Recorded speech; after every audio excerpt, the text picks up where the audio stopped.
দুর্গাপুর আরাতে একটি বহুতল আবাসন থেকে রাতের অন্ধকারে সাইকেল চুরি। ঘটনাটি ঘটে শুক্রবার গভীর রাতে। নিরাপত্তারক্ষী থাকা সত্ত্বেও কিভাবে চোর প্রবেশ করলো অভিযোগ করছে আবাসিকের বাসিন্দারা। সিকিউরিটি ইনচার্জ প্রভাত বাউরি জানায়, প্রতিদিনের মতো নিরাপত্তারক্ষী ছিল এই ফ্ল্যাটে। নিরাপত্তারক্ষী গেটের সামনে বসে থাকে, হয়তো পেছনের প্রাচীর টপকে এসে প্রবেশ করছে। আমরা পুরো ঘটনার ব্যাপারটা পুলিশকে জানিয়েছি এবং তদন্ত করছি। আস্তে আস্তে আস্তে আস্তে আস্তে আচ্ছা ঠ্যাংটা ঘোরা আর ঠ্যাংটা ঘোরা আর ঠ্যাংটা ঘোরা। হ্যাঁ এটা গেঞ্জি পরে রয়েছে। বন্ধ করো দাদা, যখন আশা করি বন্ধ কর একবার, মুখটা দেখি দাঁড় করা হালকা করে একবার সামনে থেকে যখন আসছে তখন একবার দাঁড় করা।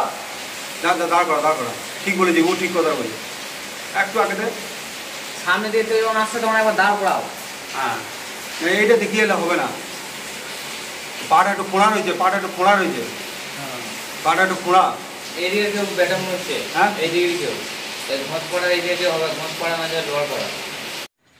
এই মালটাকে চিন্তা হয়েছে, হাফ প্যান্ট পরে খালি গায়ে চেহারাটা ভালো আছে।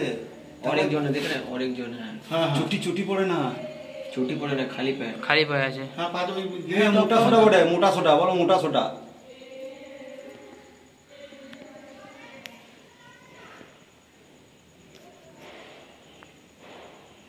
কাল চুরি হয়ে কালকে চুরি হয়েছে না? হয়েছে, দেখেছিস হয়েছে ভিডিও।